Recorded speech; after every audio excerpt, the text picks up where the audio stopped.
Hello, everyone. Thank you for coming. Welcome to NAHDO's 40th Annual Conference. We will be starting in about 1 minute. Before we begin, we want to cover a few housekeeping items. On your attendee screen, you can enter comments or questions in the chat. We hope you will take advantage of the opportunity to engage with our speakers and other attendees. This session is being recorded. We recognize and thank the California Healthcare Foundation for being our Petabyte sponsors. Information about all conference sponsors is available in the sponsor area of the platform. Please take a few minutes to visit each sponsor's booth where you can find more information about them and find game tokens. Game tokens are keywords or phrases used in the token hunt game for a chance to win prizes in the daily drawings. Now, let me turn the stage over to Norm Thurston, NAHDO's Executive Director. Norm, the stage is yours. Thank you, Debbie. It's certainly a pleasure to be here with everybody.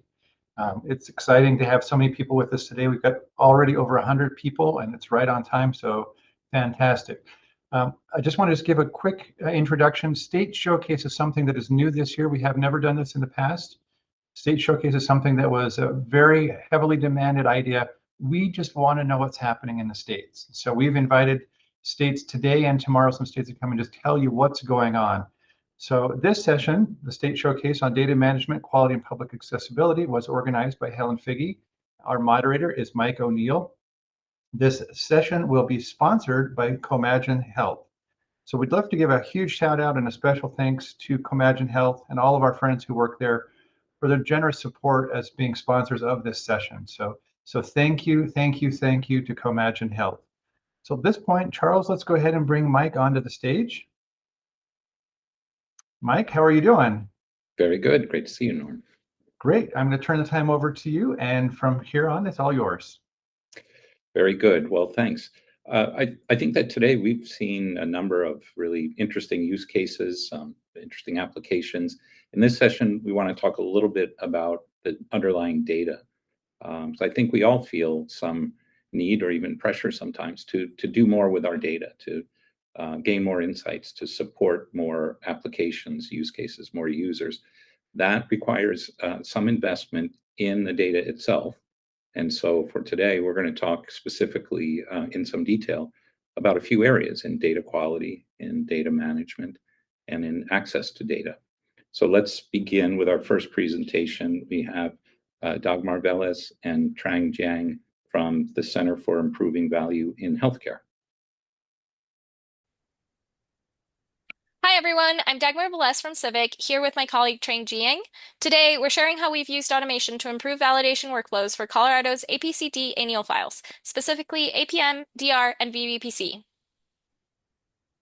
We'll walk through our process before and after automation, show a lightweight demo, and share some practical tips and lessons learned. And with that, I'll pass it to Trang to give an introduction on the annual file validations. Thank you, Dagmar.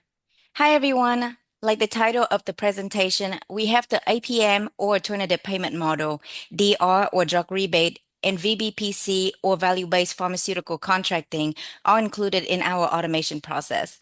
We have other files in our annual file suite, but these are the ones we have automation implemented currently.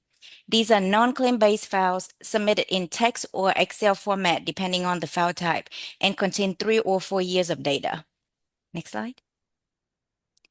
Each of these files have their own unique validation checks, but there are some common ones. Current submission versus previous submission, current submission versus APCD data, and year-over-year trending analysis. These checks are all broken down by year, IPT, or line of business. Next slide. Before the automation process, we had a script that we ran manually, which included several CSV files loaded in as temp tables. We then copied and pasted the results into Excel and entered our own notes for the payers to review. Each of these steps were then repeated if there were resubmissions.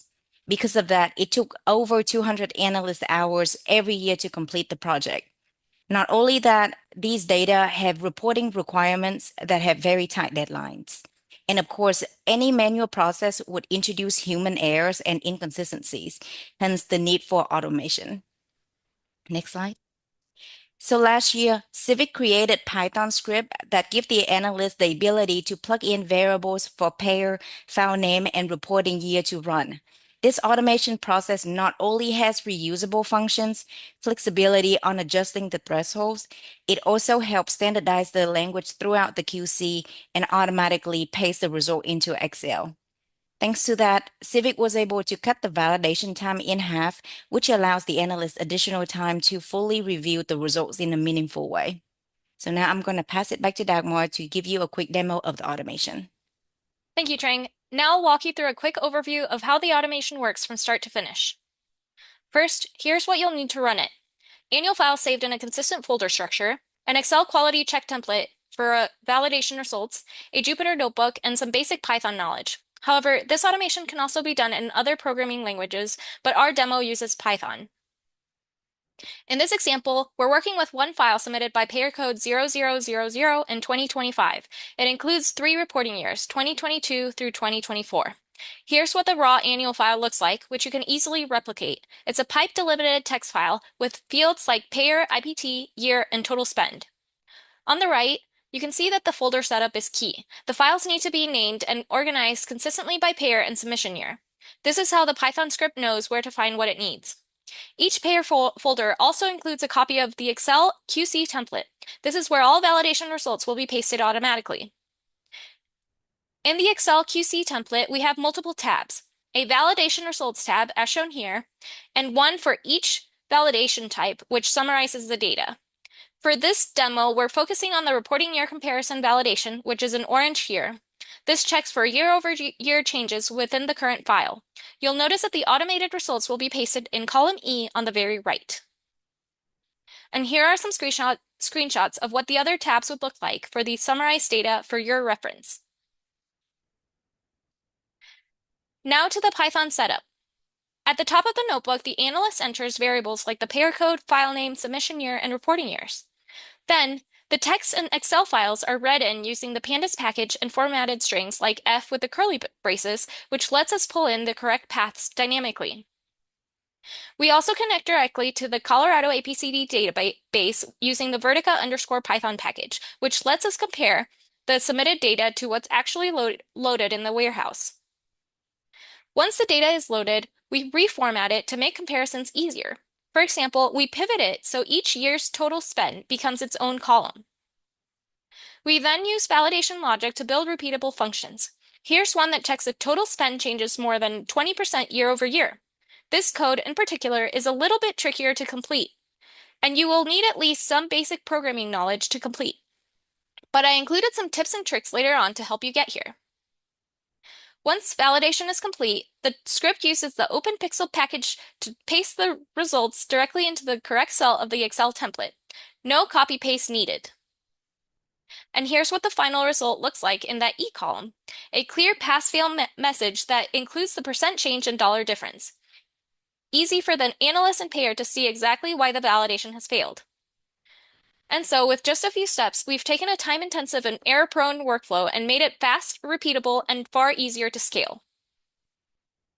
Now I will go over a few quick tips for if you're building your own automations. First, start with your script with clear instructions for analysts.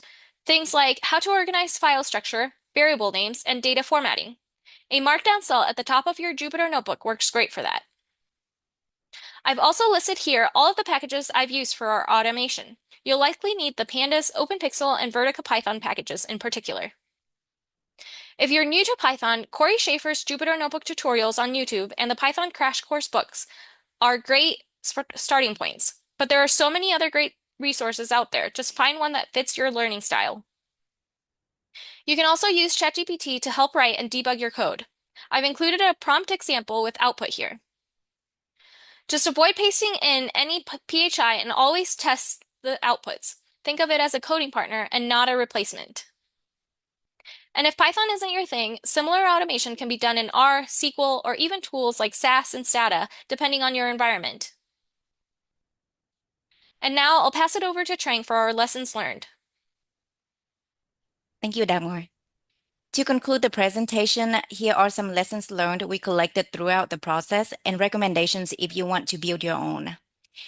The biggest hurdle that we ran into was the formatting issue of the Excel files that ended up breaking our automation. To resolve this, we would recommend that you have intake checks for these Excel files, or better yet, request these files as CSV when possible. A living knowledge repository with common errors and how to fix them would also be beneficial.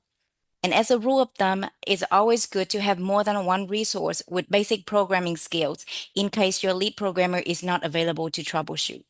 Next slide. Additionally, we recommend that you fully establish your validation checks and acceptable variances early on before the automation. Like the output example shown, including both percentage and raw numbers in your result would help providing better context for the analysis. For example, 50% difference for only $300 might not be significant enough to pursue. Thirdly, start with simple checks before adding on more and utilize the nuances you learn from the manual process as insights to improve the logic of the automation. You should also have a version control system in your organization to track changes and avoid overriding working scripts. And lastly, CIVHC's annual file automation is a standalone process, which gives the analyst the flexibility to run or rerun files whenever. However, if you want to incorporate this into your overall data solution, pay attention to the schedule of your APCD data warehouse refresh, especially if you compare the non-claim-based data versus APCD, since your APCD numbers might change pre- and post-data refresh. Next slide. Finally, here are some other use cases for automation. Keep in mind, if you have done it more than twice manually, it might be worth automating. Back to you, Dagmar. Thank you all so much for joining. If you have any questions about Python or building automations, feel free to reach out to me, Dagmar, at the email below.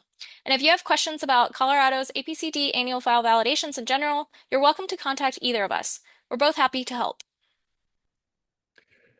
Well, great. Thank you both for the presentation. And for the audience, we can take questions here through the Q&A chat. And as you're thinking about those, there are a couple of things I would love to emphasize as you wrapped up here.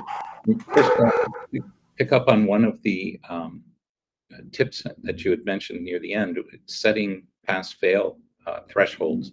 Can you share some experience there? Or have you found that this is particularly tricky or something that you can give guidance to the audience? Yeah, we've worked internally to create those thresholds. I think it depends on the data. So we have larger thresholds for comparing to the Colorado APCD to the annual files because the numbers, they're not exactly apples to apples, but then from year over year, they might be tighter thresholds. We also discuss them internally because we have experience validating these files year over year, so we kind of know what should be called out and what shouldn't. Interesting. As I'm thinking that it can be an iterative thing to end up with thresholds that strike the balance between, let's say, false positives and useful indicators. Have you found that to be an iterative process in what you've set up? Yeah, go ahead, Trang. Oh, you're muted. How about now? Yep. Now okay. Okay. I would say yes, it is. So we determine those percentage for pass and fail, but technically it might not be necessarily pass or fail, right? Sometimes it could be that there's some valid business reasoning for the pass or fail. And so the automation process is just meant to flag those. That way we can, provide feedback to the payer and then let them address it, whether if it's some valid reasoning or if, some data issues that they need to address. Yeah, interesting. Well, speaking of giving feedback to the payers and kind of closing that loop, what's been your experience with seeing improvements in the actual data quality or improvements in the efficiency of your analysts, and how has this been paying off for you? Yeah, I would say, and we experience a lot of, changing staff resource for both us and the payer. So what we end up doing is, especially with the APM, we have a supplemental validation document that we kind of keep track of all of the feedback from the payers, year over year. And so I personally, I see that there is a change, as in the pair now kind of focus on, now that they kind of have the same feedback every year. So they start to recognizing, okay, this is because of some business related reasoning that we see year over year, or they start to recognize that, okay, this is a data issues if it's something completely new that, happened this year and not last year. Oh, you're muted, Mike. Made that classic mistake. I was following on to that. So it sounds like another one that's kind of a cyclical or iterative thing, where you've got now some automated validation that allows you to give maybe rapid or regular feedback. And it sounds like sometimes the payers, other stakeholders, takes them some time to incorporate it and make changes that then you see it coming back to you. Yeah, I think, and maybe this won't answer your question, but because of the automation, we're able to add more stuff to the validations that we weren't before. And now our analysts can work on more in-depth views of the data overall, or continue working with the payers directly through email to find other issues that we might not have seen before. This year, we've added year-over-year comparisons within the same submission file that we didn't have before, and so that affects the dashboards and reports that we create from this data directly, because we don't typically see different submission files in those dashboards and reports, but we do see those changes from the same file year over year. So that's something that we've definitely improved on this year. Fantastic. And we do have a couple of, as we've been talking here, comments and questions from the audience. I think one person was asking, have you found issues where you went back to the submitters for resubmission of data? And it sounds like that's something that you just addressed. I wonder if we can talk a little bit about another audience question. Are you leaning into AI for automation, or are you adverse to integrating it for automation purposes? Our use of AI is limited because we work within a server, and I think that's typical for healthcare organizations. We have PHI that we have to be careful with. And so what I've been doing to create this automation is I've been using ChatGPT to help me with the Python to create these automated scripts. But then I have to tweak it quite a bit to be able to use it in our server to be able to use for these validations. So that is the extent of our AI usage, but hopefully in the future we can use more and stuff. So yeah, great. One last quick one. I think there's a few other questions that maybe we'll circle back to at the end of our session here. But do you feel that this is something that is easily shareable with others, with other states, and whether you plan to open source or make some of this generally available?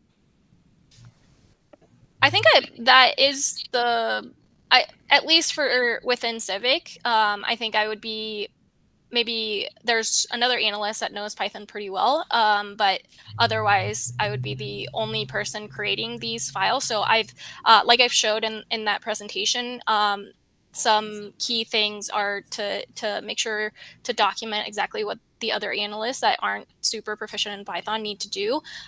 So I think that's really important. As to making something like more available to other organizations, I think that would be great. I don't really know how we can do that, but I'd be open to it.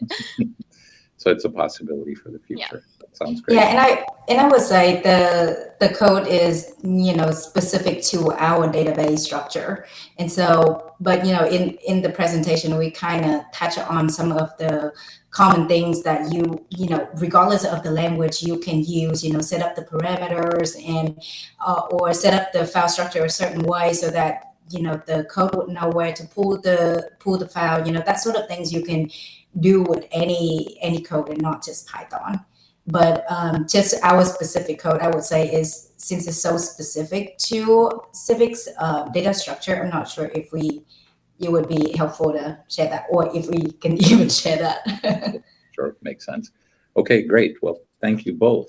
I think we're going to move to our second presentation of the session. And I'd like to introduce Nathaniel Ferguson from Onpoint Health Data and Langou Lian from the California Department of Healthcare Access and Information. Hi, I'm Nathaniel Ferguson. I'm a health data analyst at Onpoint Health Data. And I'm going to be presenting along with Lian from HCI, about our imputation method for fee-for-service equivalents. So I'm going to start by talking about the method, and then I'm going to pass it to Lian to talk a little bit about the use cases for this imputation. So for a little bit of background, what is capitation? So unlike a traditional fee-for-service model, a capitated payment model is one where providers get a fixed amount per member for providing their care. So it doesn't matter exactly how many services they get. They agree with the payers ahead of time. Like they'll get an amount of money to handle those members. And so then, because that payment is not due on an individual fee-for-service basis, providers don't make claims for payment. Instead, they would record what's called encounter data, saying, here, we did this service. We had this encounter with this patient. Encounter data doesn't include that service level payment amount, and that can make it challenging when you're trying to compare it directly to fee-for-service claims. So let's talk about what capitation looks like in California's APCD, the Healthcare Payments Database. In California, the market for healthcare is highly capitated. There's a lot of capitated services. There's a lot of plans that use capitation arrangements. And data submitters to California's APCD follow the APCD Common Data Layout Standard, and they're instructed to report fee-for-service equivalent amounts for services that are covered under capitation arrangements. So in theory, they're supposed to say, hey, this was a capitated service, but what if it was paid on a fee-for-service basis? Here's what we would pay for it. But when you look at the data, reported equivalent amounts vary a lot. That variation makes it difficult to do that comparison between fee-for-service and capitated claims. And so Onpoint, working with HCI, addressed this variation by imputing fee-for-service equivalent amounts where the reported amounts were unreliable. So I'm going to get into the imputation process, just at a really high level. We kind of proceed in 3 steps. The first one is we get a data set that we can use to impute against. So we look at data quality, and we get the high quality data that we can base the imputed values off of. Then we construct these fee schedules in step 2, where we say for each service, whether that's either a CPT code for some services or MSDRGs for inpatient services, we'd say, here's what a median paid amount looks like. And so we kind of build a fee schedule that way. And then we use that fee schedule to put an imputed amount and a recommendation on whether or not you should use the imputed amount or the submitted amount in the medical table for the data. Step 1 is constructing the imputation data set. We automatically assess the quality of reported fee-for-service equivalents when we generate the imputation data set. And what this looks like is for each submitter, service setting, product type, year, we look at the reporting accuracy, which is how many service lines have a $0 plan paid amount for capitation, which is specified in the APCD CDL. That's what it's supposed to look like. And then we also look at the reasonableness. So we say, is the fee-for-service equivalent amount that they report, is that positive? And is it bigger than the member responsibility amount? So one thing we saw a lot was that plans would say, oh yeah, we would pay $20. And that was also the copay for the service. And that just does not seem reasonable. And so then any stratification that passes these quality checks, we include in the imputation data set, which we use to calculate the imputed values. So what does that imputation process look like? So we put together this fee schedule, as you can kind of see in this diagram here. So we first start by looking at the really granular level. We look at a particular submitter and a particular region, so whether that's northern, southern, and then we see if we can calculate a median for that level of granularity. And if there's at least 30 claims that fall into that bucket, we say, okay, we can get a reasonable median from there. If we don't, like that service is particularly rare for the submitter, or it's a very small submitter, then we kind of move up to the next level and see if we can calculate a median there. So in this example, all the way on the left, submitters A and B, we can calculate medians for them in the northern region for this service. So submitter A has a median of $1,600. Submitter B has a median of $1,200 in the northern region for the service. Submitter C, there's not enough data to calculate a median. And then for all the other submitters, A, B, C, there's also not enough data in the southern region. So we don't calculate a median at those levels because the sample size is too small. So then we move up to the region level, kind of in the middle, and we'd say, okay, for submitter C, who we couldn't get a median at the individual submitter level in the north, we'll use the full northern median of $1,500 for this particular service. And so we go with that there. And then beneath that, we have the southern median, which is too small. There's not enough data when you combine all the submitters still. So there's still no median at the southern level. And then finally, for those southern submitters, we would use a statewide median of $1,375, kind of combining all the data so we can get a median value for that service. This looks really similar for Medicaid. We just do it by rating regions rather than statewide. And because there's only one Medicaid submitter, we don't break it down at the submitter level. And then we include it in the medical table of the APCD. So here's an example of what that looks like. You can see for this particular service, we have some claims submitted by Medicaid, commercial submitters, Plan A, Plan B, Kaiser, Plan C. And we put an imputed fee-for-service equivalent amount on all the claims that we can, except for Kaiser, which we don't impute at all due to their unique payment model. And that Plan C claim all the way at the bottom is a fee-for-service claim, so we don't put an imputed fee-for-service equivalent amount there.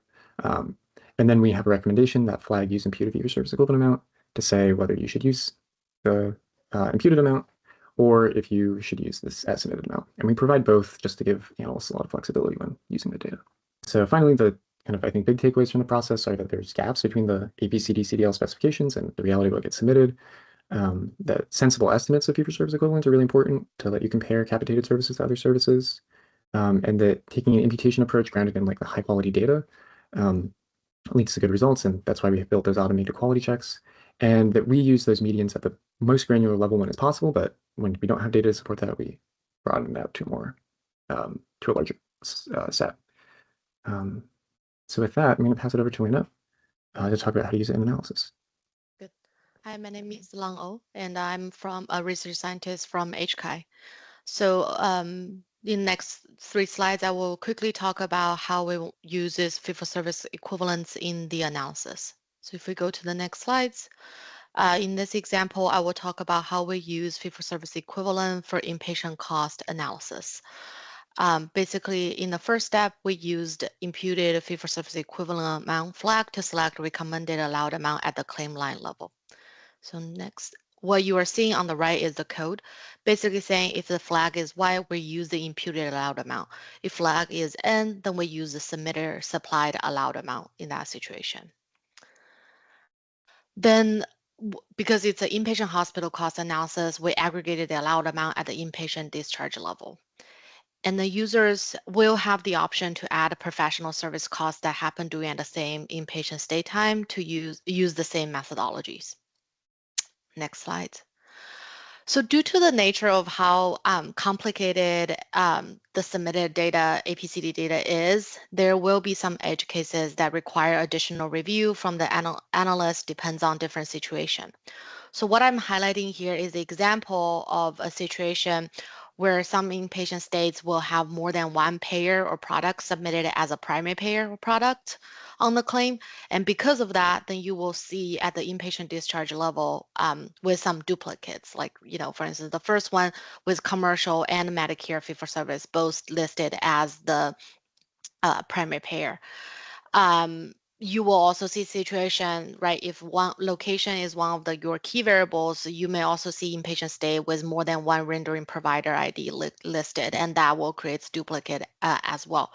So it really depends on what are the key variable added, then there will be duplicates situation showing up.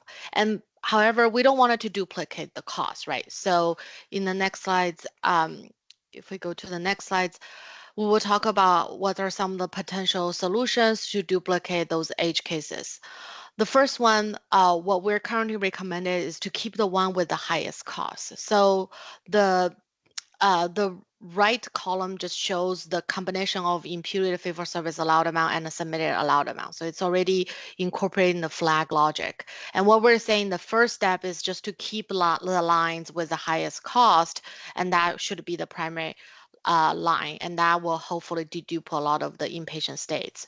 However, there may still be additional duplicates, right? Because of, again, the nature of the data, depends on the variable you pull.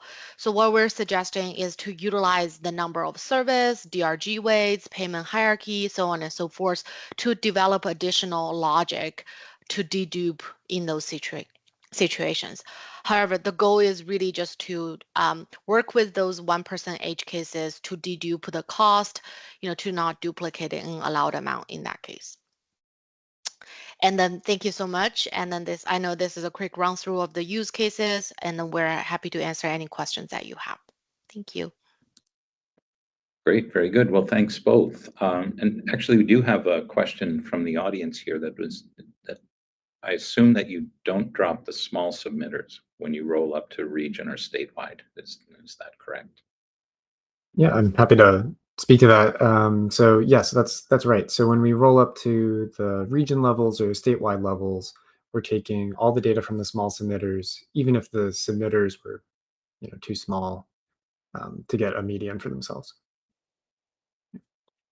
And really, the thinking there is just, let's use all the data that we can so that we have the most robust estimate possible. Right. And actually, speaking of the robustness of the estimate, is there a need that you have or any requirement to do some testing or validation of the imputed estimates that you've computed, or is there any closed loop check on those that you have to participate in? Yeah, that's a good question. So we did do a comparison of the what the imputation results gave us, and kind of what we actually see paid for those claims on a fee-for-service basis. It turns out it's pretty close. This is partly just due to the design, right? We're using the fee-for-service claims are a big input into what the medians are for a fee-for-service equivalent. So they're very naturally going to be sensible. That really what we're trying to do is get a good ballpark number that you can use and kind of compare apples to apples with fee-for-service claims and non-fee-for-service claims. Right. Okay, then speaking of getting usable ballpark numbers, there's an audience question asking about what are some of the use cases that for analyzing the data. Like, Langou, do you want to speak to that? Yeah. So currently, as I was explaining in the presentation, we're using it for inpatient hospital cost analysis, really trying to look at, like, for instance, if you wanted to look at the median for a particular MSDRGs, how much that would cost a patient, we would be able to use this median allowed amount. Similarly, if we're using it for any professional service analysis, we will be able to use this measure as well. So there's a lot to explore. However, we do wanted to use it with caution. So, for instance, if we wanted to compare aggregate payer costs, PMPMs and things like that, we need to be very careful when using those allowed amounts because how it was imputed with the median. So you need to be with some cautions when compare like that. So hopefully that's helpful. Yeah, hopefully. And actually, if I can tag on my own question here, that one of the things I wondered is, does policy come up as a use case? Since there's often a lot of discussion in the policy domain about finding level playing field ways to compare costs or pricing. And I wondered if using imputed values here might be something that policy folks could look at.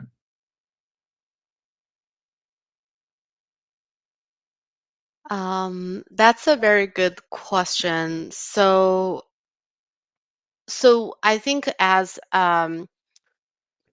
maybe one thing that I can think of is really looking at, for instance, for inpatients, when we're focusing on maternal health and looking at how much of a delivery or pregnancy would it take vary among different region, you can have that sort of comparison, right? So like if the utilization across different county, one like percentage of utilization is higher than one county versus the other, but then the allowed amount is significantly lower, right, relatively. So that could be potentially helpful for policy utilizations to use those median level costs, because we do impute it, like, as Nathaniel explained, at the regional level. So yeah, actually tells something in terms of different services that were given at least at different region for the particular analysis.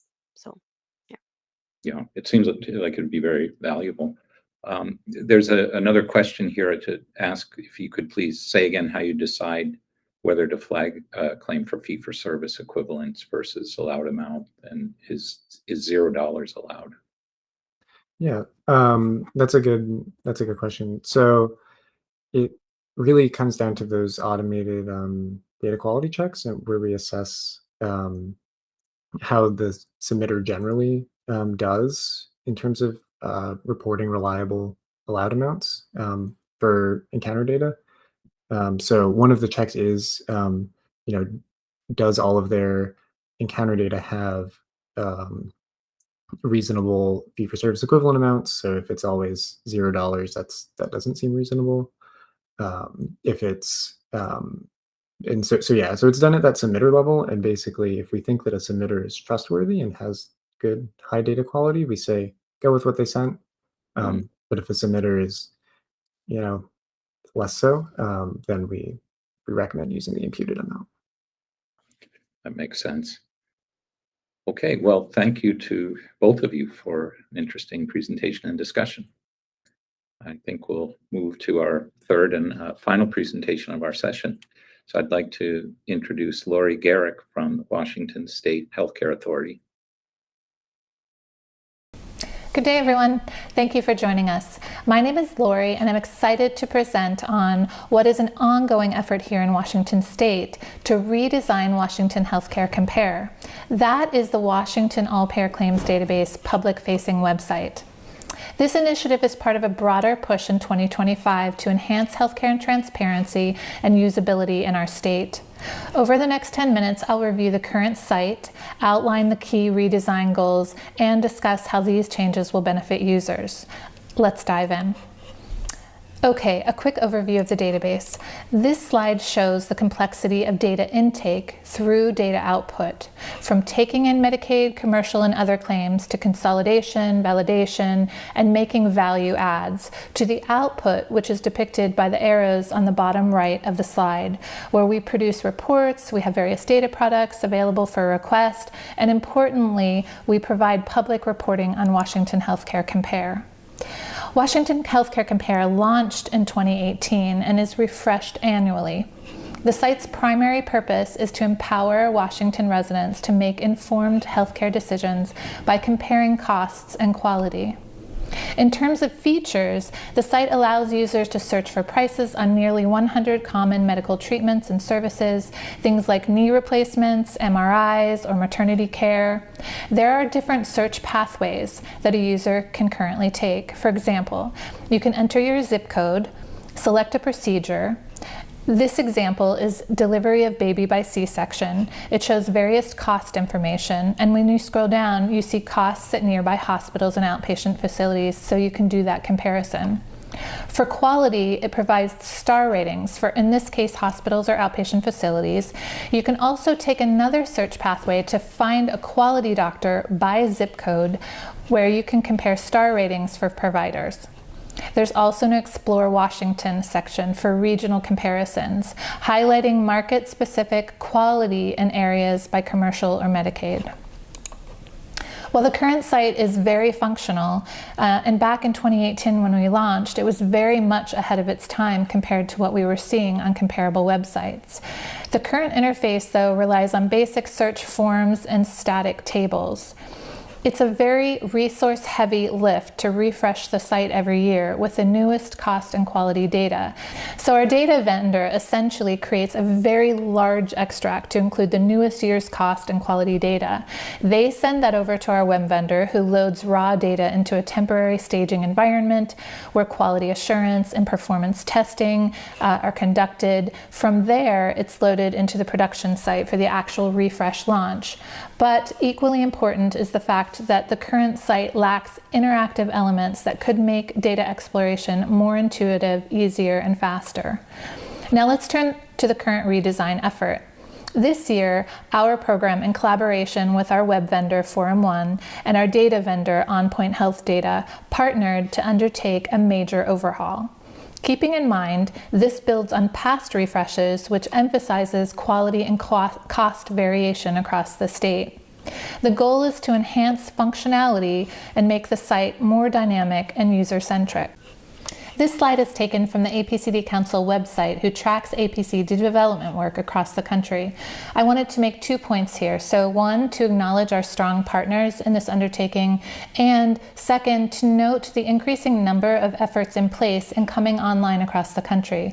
My hope is that you'll identify some takeaway from this presentation that may spark your interest in making some sort of website change on your site with an eye to communicating the information you have more efficiently and effectively. 2 main pillars drive this redo. First, converting the cost and quality search capabilities to interactive Tableau embeds, inspired by Indiana's APCD website approach. And second, reworking the site by revisiting the intended audiences and enhancing user experience. Starting with the first pillar, transitioning to Tableau embeds. Tableau is a powerful data visualization tool that allows for a more interactive experience from what we currently have. Users can filter, zoom, drill down into data more deeply in one place. Currently, Washington searches yield static results. You can currently scroll down a page to see search results and click to additional pages to dive more deeply. But the redesign aims to embed Tableau visualizations for a more engaging experience across the search spectrum.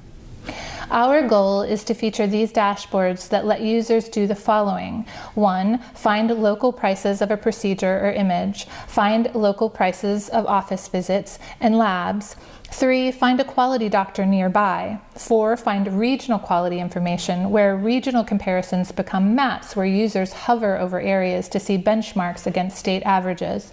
And 5, view longitudinal cost and quality trends. For instance, the main dashboard includes filters for provider type, by zip, by distance. So users can select 5 miles or 10 miles away from them so they can see the closest providers mapped out. This shift from static lists to embeds has been shown to make complex data more accessible, where users can interact more easily on the spot. We've already started publishing Tableau dashboards on our site for reporting and see that usage for those tools is higher than other site clicks. This conversion isn't just cosmetic, it's about accuracy and timeliness. Tableau can handle updates more efficiently. We expect it will boost user engagement and will track usage analytics and assess user experience. Moving to the second pillar, reworking the site by revisiting the intended audience and user experience, or UX. The current design targets broad audiences but doesn't segment well. And what I mean by that is, if you're a provider or a data submitter, we have content for you out there, but it can be challenging to find.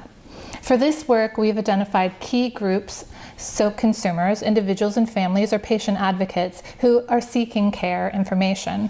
Providers, so we have a 30-day review and reconsideration period each year where we ask providers to go to a portal to validate their data before we publish on Washington Healthcare Compare. We want them to be able to find information about that and the quality measures that are assessed. For data submitters, how do you register to submit data to the APCD? Where can you find a copy of our data submission guide? For policymakers, how are we using the data? What are we learning from the data that helps inform policy? And data requesters, so researchers and others who would benefit from using the data, how do you go and ask for that data? The redesign started with defining goals with an eye to audience segmentation and doing an initial audit of the current site. We prioritized functionality over aesthetics, though we did rework the homepage and enhanced some design elements. But our main goal was to improve user experience. We looked at Google Analytics and took in feedback from site users related to what's working and what's frustrating users. We created user flows, wireframes, we identified pages to consolidate, new pages that needed to be created, and we are currently working on each audience segment. So for consumers, for example, we'll prioritize simple language, avoiding jargon in favor of plain explanations like how much you'll pay out of pocket. On UX, we're focusing on web standards and best practices. Navigation will be streamlined with a clean homepage featuring quick search and call to action items, and accessibility features like screen reader compatibility. Overall, this overhaul aims to make healthcare navigation feel empowering rather than daunting. In conclusion, the effort to redo Washington Healthcare Compare represents a forward-thinking step toward better healthcare transparency. By embedding Tableau for dynamic searches like Indiana's and tailoring the site to intended audiences, we're building a tool that truly serves our community. I'd love to hear your thoughts and questions. Thank you. Great. Well, thank you, Lorie. Actually, a quick question to start off. I think you mentioned some of the dashboards are available, or are all of the Tableau dashboards live now? No, and thanks for the question, Mike. So we will launch in early January. So kicking off the new year, celebrating a very nice program win, but we have not yet launched. Awesome. So coming soon. Given all of the energy that you put into the user experience, like how did you gather your feedback, prioritize your feedback? And I'll actually incorporate, there's an audience question here. Mm-hmm. Was it beta tested by patient, consumers, or other external stakeholders, including healthcare providers? Yeah, thanks, Sylvia. Really nice question. And I would say multiple steps, and it's very iterative. I think initially, we looked back to review user feedback that we took in when we initially created the website and did the first wireframing. We've done several surveys since we launched. So one, for example, was with patient advocates, kind of looking to see what would be useful tools for those individuals on the site. Most recently, we put the current website in front of some legislators and asked for their feedback. So stepping back, also, we looked at Google Analytics. We were looking at page clicks and other kind of statistics that we could take in, metrics that could tell us, how we're performing over time. So revisiting all of that as a starting place. Then we really dove in and did that prioritization piece where we looked at, who are our key audiences and created mock-ups and kind of worked through user experiences. And like I mentioned, we've got content out there, but it's how do we drive the user to reach that content most quickly and most efficiently and put the best content out there. So essentially then, refining and iterative, starting working on the dashboard build piece and simultaneously working through each of the web pages. And right now it's because we're in existence, we're looking at modifying existing pages, creating new ones where the dashboards will be embedded. So there's quite a bit of work tweaking and redoing the current website, but to an exciting end. Yeah, interesting. As you're doing that work, what are your thoughts on ADA compliance accessibility? There's actually a question from the audience that asking if you have any insight in this area. Yes, well, Forum 1 was very highly focused on that. And so they've done a lot of work with other clients. We were making sure to include that as one of the metrics that we care very much about, including other things like SEO and searchability. And there are limitations to using Tableau dashboards. And to the extent possible, we are putting content and information and clickable pieces that allow users to be able to find the information and access that information in spite of those limitations. And I think the technology is improving over time, and we'll keep an eye on that and try to improve as that does as well. Great. So did you find sometimes for accessibility, when we talk about really complex data and analytics, it's difficult. And so you can sometimes limit some of the content or functionality in favor of accessibility. It sounds like you found ways to manage that. Certainly. And I mean, to the extent possible that we can address those, we are. And, another important piece is mobile devices. And so we are going to actually have a second stage launch to be sure that we have that screen compatibility and again, accessibility to the extent possible. So having those, expert eyes on that, looking to do to the extent possible that we can, we are implementing those features. Great. Fantastic. Well, I'm sure that your stakeholders are looking forward to January then. Very much so. Why don't we, to conclude our session here, I think we can bring all of our presenters on board and maybe look at any remaining questions.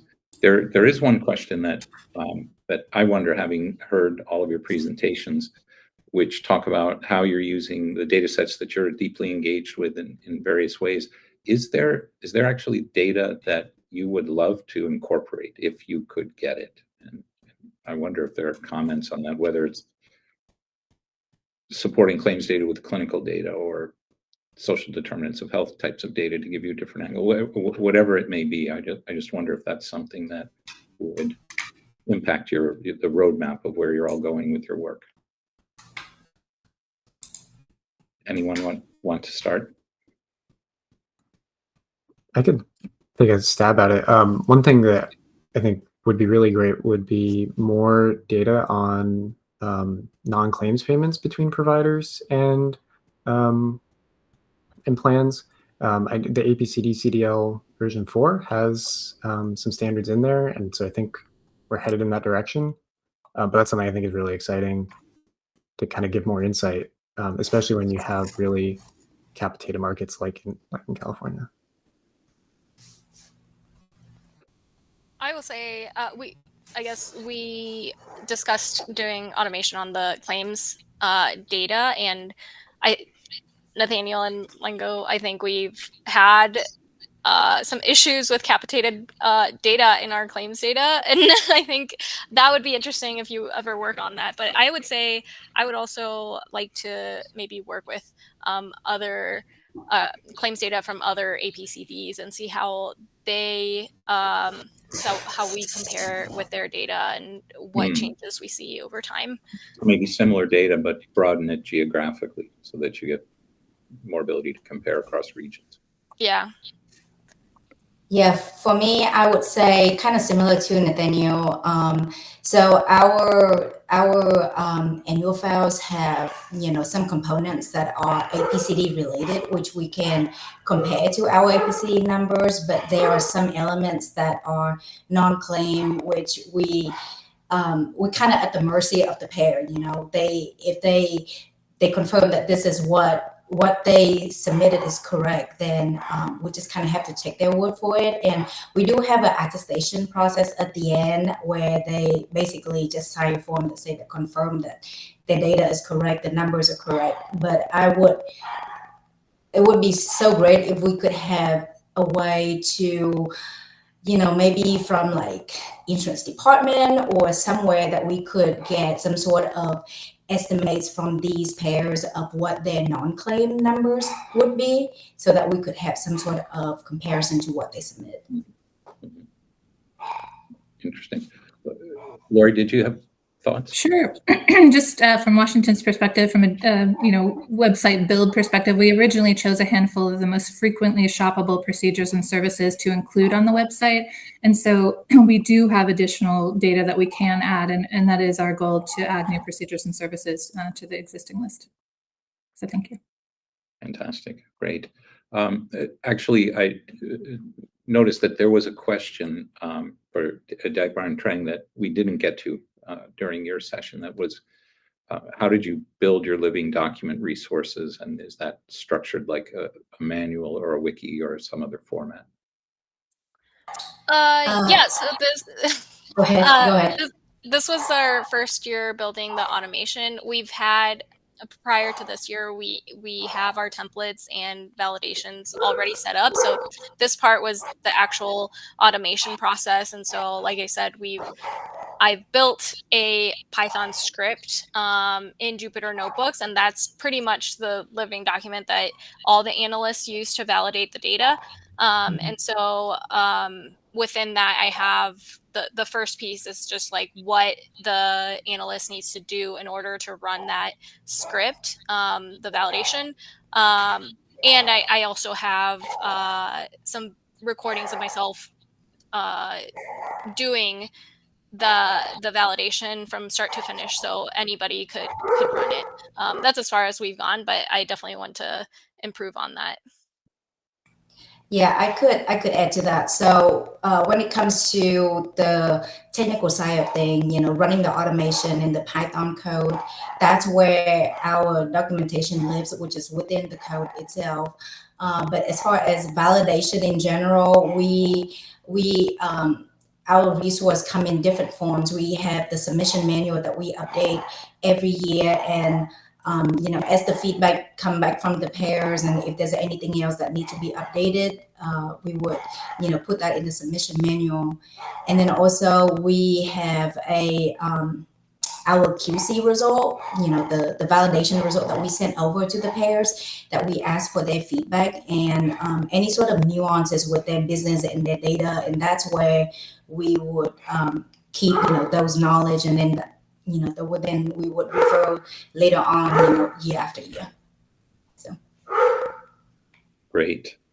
Let me ask you a slightly different question here. As all of your work demonstrates how we can all get more value, support more use cases with our data, as I kind of mentioned at the beginning.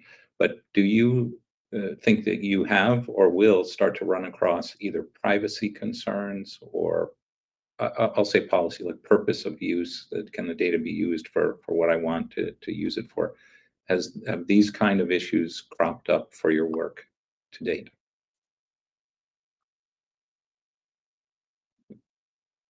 Lorie, it looked like you were going to say something. Sure. Yeah, thanks for the question, Mike. So we all hold sensitive data elements and are responsible for safeguarding our data. So just from a Washington Healthcare Compare, our website standpoint, we adhere strictly to reporting requirements and statutory reporting restrictions. So we only report aggregate summary level metrics. And I will say, interestingly, on the flip side of that, good to point out that Washington Healthcare Compare is also fulfilling a legislative mandate, which is to do public reporting. So, to assist patients to make informed healthcare decisions. So there's that balance between kind of required reporting on our end and careful reporting in Washington. Interesting. Thanks. Yeah, I'm not to interrupt you, but looks like a related question from one of the audience members asking, are you able to get detailed analytics beyond page views and how users are interacting with the new Tableau dashboards? Yeah, no, thanks for that question. So the answer is yes. We currently post a cost and quality summary report, which is essential. We call it our PUF file, public use file. It's an Excel spreadsheet.